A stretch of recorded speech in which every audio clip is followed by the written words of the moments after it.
Hi everybody, so today we are going to be going over just the bones of the skull. This is not an in-depth look of the bones of the skull. This is just to give you a general idea of the bones of the skull. And I do have videos that I'm going to go more in depth on, but this is just a general overview right now.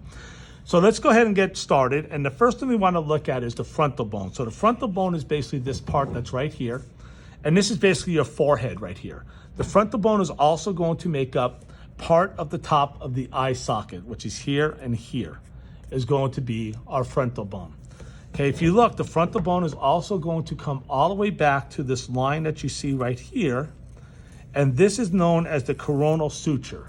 Okay, so my frontal bone is going to be all this part right here and the top of the eye sockets. But if I take this off and we look inside here, you can see this is also my frontal bone that's here and here. It's not this part that's right here. We're going to get to that in a little bit. That's part of the ethmoid. And then this part back in here is going to be actually part of what we call the sphenoid bone. But my frontal bone is still going to be here on both these parts that you see in here. So let's go ahead and take a look. And the next thing we're going to do is we're going to look at something called the parietal bone. All right, so if I put this back on, you actually have two parietal bones. You can see right here, there's a line going down the middle. And this is called the sagittal suture. That's right here. So this is my sagittal suture. And on either side of my sagittal suture, I have my parietal bones. And there's two of them, right? So we had one frontal bone. Now I have two parietal bones. The next thing we're going to do is we're going to take a look at the occipital bone. And if we go like this, you can see there's another suture here. These squiggly lines are sutures. And this is basically our lambdoid suture right here. This is the occipital bone that you see in this area in here. Down in here, we have something called the occipital protuberance, which we have a ligament that connects there coming up from the spinal cord or the spinal column, right?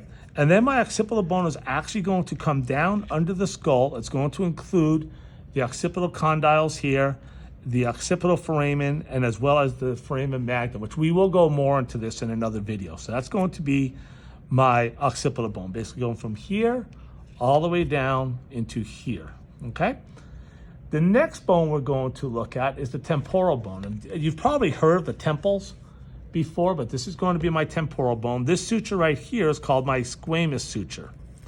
My temporal bone is going to be all of this. It's going to be part of this of what we call the zygomatic arch, which we'll talk about in a little bit. Okay, you can see the temporal bone ends right where this little line is. But my temporal bone is also going to come around and include this mastoid process here, the styloid process here, and this external auditory meatus, which is right here. You can see your jaw actually connects to the temporal bone also. We'll be talking more about the temporal bone in another video later on. So now, one that's a little bit more difficult is in this area in here, we have something called the sphenoid bone. And the sphenoid bone is going to be on both sides. It's only one bone, but it's on both sides. You can see a little bit better on this side. And that's going to be my sphenoid bone. But if we open up the skull, again, and we look inside, you can see, like I said before, there's this little line here. This up in here is my frontal bone, like I mentioned before. You can see there's a little line that's on the sides here and over in here. And that's going to be part of my temporal bone that you see in here. My sphenoid bone is going to be this part in here, and it's going to contain these foramen, which we'll go into in another video, as well as this here. This part up here is going to be called the greater wing. This is my lesser wing right here. And my foramen rotundum, my foramen ovale, my foramen spinosum are also part of this, which we'll go into that in another video, as well as the sella turcica. If I flip this over, you will see these are the pterygoids here. Those are called the pterygoids. And that's also part of the sphenoid bone, as well as this part that you see right in here. So that's my sphenoid bone.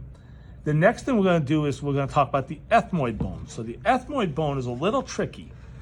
If we go like this, you will see there's this nasal septum right here. Here's the lower part of the nasal septum, and here's the upper part of the nasal septum. This part that's right here, going all the way down to right here is my nasal septum. I'm sorry, this part of the nasal septum is my ethmoid. Okay, so that's my ethmoid that's right there.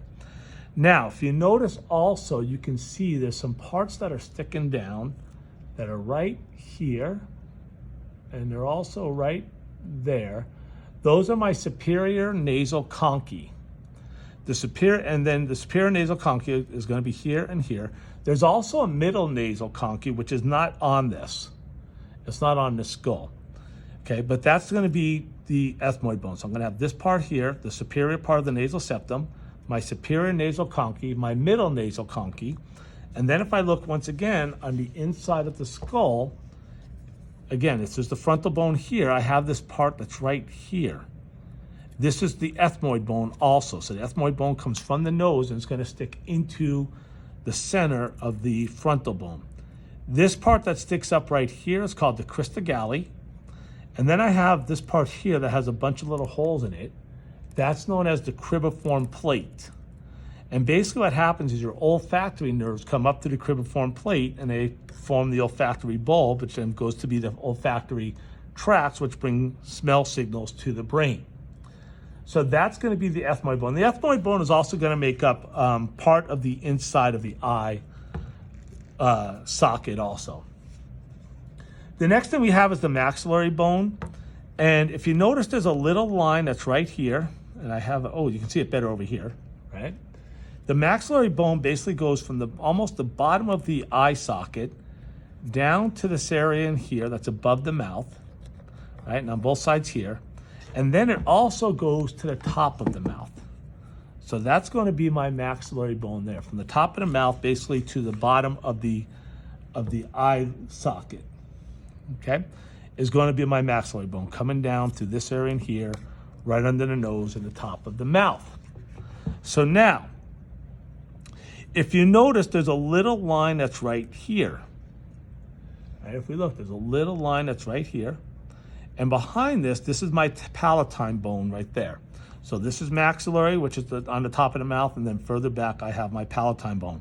Just to reorient ourselves, these were the pterygoids from the sphenoid bone. And then this bone right here that you see is called the vomer. Okay, and to give you a better idea, when we're talking about the ethmoid bone, we talked about the ethmoid bone made up the superior portion of the nasal septum. The bottom of this nasal septum is actually made up of the vomer, which is what you see right in here. Over here we have the cheekbone. If you remember, I said we had this little line here and this little line here, and we said this was maxillary bone. This is my cheekbone right here. This is known as the zygomatic bone, and the zygomatic bone is going to make up also part of the eye socket, but it also makes up something called the zygomatic arch. And the zygomatic arch is, again, is going to be part of your cheekbone. The second part of the zygomatic arch, like I mentioned before, we had a little line here. This is temporal bone, and this is the zygomatic bone. So the zygomatic bone basically goes from here to here to here, and part of the eye socket. So it makes up all of this in here, and that's your cheekbone. The nasal bones are going to be right here. You have two nasal bones on either side. If you were to feel your nose, the part of the nose that sticks out this way from here is cartilage. So if you were to feel the soft part of your nose and keep going up, you would come up to the nasal bone. This is the hard part that you would feel. So that's your nasal bones right there. Now, if you look, you can also see right down in here, let me stick this in there. Right down in there, you can see we have a hole that's inside of our eye socket. This is where your nasal lacrimal duct is. You get tears that come across the eye, and then they drain down into the nose through these here, through these little holes here, which are going to contain the nasal lacrimal duct. So this is known as the lacrimal bone. This is your lacrimal bone that's going to be right here. And you have a lacrimal bone on each side. You can see it better on this side. But that's my lacrimal bone. That's right there. You also have the inferior nasal conchae. So if you recall a minute ago, I talked about these up here. And those are my superior nasal conchae. And then down here is the inferior nasal conchae. And then last but not least, we have the mandible. And the mandible is basically the bones, the mandible is basically the jaw. So that's it for the skull. I hope you enjoyed the video. If you did, please hit the like and subscribe button. And we will catch you next time.